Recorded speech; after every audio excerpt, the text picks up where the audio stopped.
Today's Spotlight is brought to you in part by presenting sponsor, First Community Financial Bank, the community bank where you come first.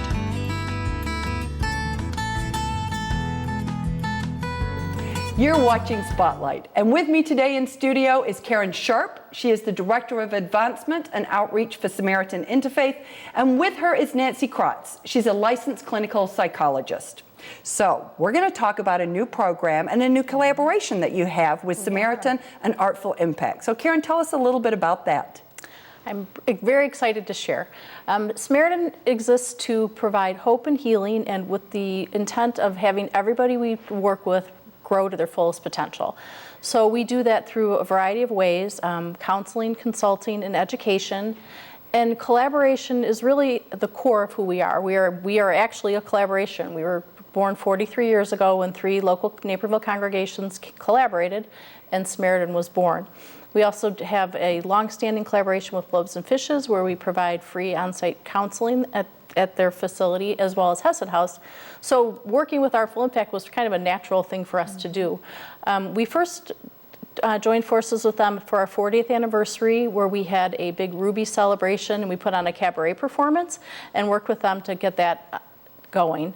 And let me just step a second. Artful Impact is a nonprofit, but developed from the School of Performing Arts. Okay. So now, through the further conversations with them, we decided that we would draw on our skills as Nancy's skills and our psychologist skills as child development specialists, and Artful Impact's skills with the performing arts.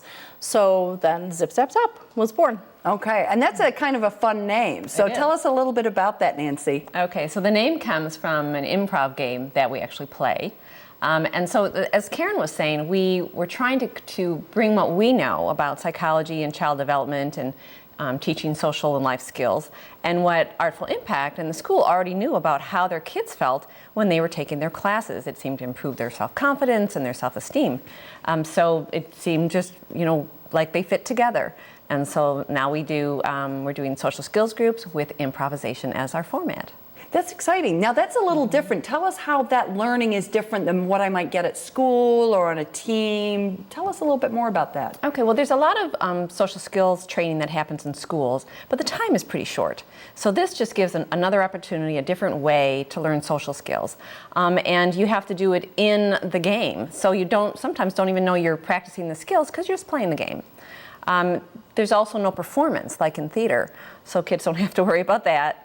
And they're not evaluated like for a skill or anything. So it's a safe place. It's a safe place. Okay. And we tailor it to who's in it at that time. So we have flexibility to say if parents have a certain goal for their kid, we can build that into that class. Now, how would a parent know if this was a good class? Who might be taking these classes? If your child has a hard time making and keeping friends, or is socially anxious, kind of shy, reserved, or the child that has a hard time paying attention and impulse control, because some of the things that we know we're trying to build in are the ability to self-regulate yourself. Things like I can listen to directions and keep them, I can control my body, I can calm down when I'm upset. Okay. So we know those things impact academic success. Research has linked it to better social relationships and mental and emotional health. And then the improv gives us an opportunity to build in other life skills like how to work with a partner, how to share your idea but accept the other person's idea. Okay. So it's a real nice format. Now tell us who's teaching the classes. And do you want to tell a little about the classes we're going to offer? Well, we have 3 scheduled, 2 summer camps. One is at the end of July, one at the beginning of August. And then the other one will be a fall class. And every class that we offer is in conjunction with, there's a Samaritan psychologist and then a performing arts teacher from Artful Impact. So the first one in July will be at School of Performing Arts, right? And that one is the social skills class, and the person where the Artful Impact, there's the teaching, she's the dance instructor, right, from Artful Impact, and then somebody from Second City is actually going to be there, so we're very excited to work with them. So, and then the second one, the anxiety class, will be led by Nancy.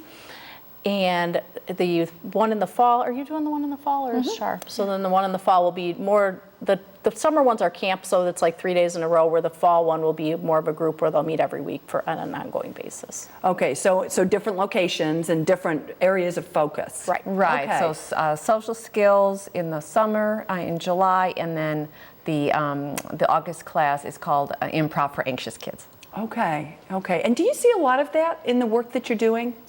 We do. A lot of need for, well, one of the frustrations sometimes with doing counseling with kids is you just wish you had another kid in there so they can interact and practice the skills. And this gives us the opportunity to do that. Okay. Now, how would a parent go about signing their child up? How might they know that this was a good thing for them? You can go to our website, which is just SamaritanCenter.org. And actually, the homepage has a blog that Nancy wrote a couple days ago that really outlines exactly how psychology and improv can work together. So you can get a little more information from there. You can call the office and talk to Nancy, and you can register online. Okay, so lots of different ways that I could sign up for that. Yes, Yeah, that's great. So we, one other question for you, as you think about where this might go, I mean, you've got this collaboration. Are there plans to continue to move forward with this? Well, it seems like every time we talk with Artful Impact, we're coming up with more ideas. And it's been used across the nation in a couple different ways with kids on the spectrum. Even in Northwestern's using it for the elderly with dementia. Really? Yeah, and so we'd like to have groups with little tiny kids. Jonathan Keaton, who's the teaching artist from Second City, has done some work with little kids. We'd like to get some things up for teenagers and young adults. So we have a lot of plans. Yeah, that's exciting. So it's a format that really can be modified to work with a variety of audiences. Definitely. And then we could, we could go bring more of the dance in if we wanted to, or we could, maybe we could have a group where it did end up in a performance if kids wanted that. Okay. Or we might have parents involved. That would be fun to have them doing the classes too. Improving. That's great. That's great. Well, listen, you guys, thank you so much for bringing this to us and sharing it. And for more information about how you can register for Zip, Zap, Zop classes being held at both Samaritan and at the School of Performing Arts, please visit the Samaritan Interfaith website. We're going to take a quick break, but don't go away because we're going to be right back with more Spotlight.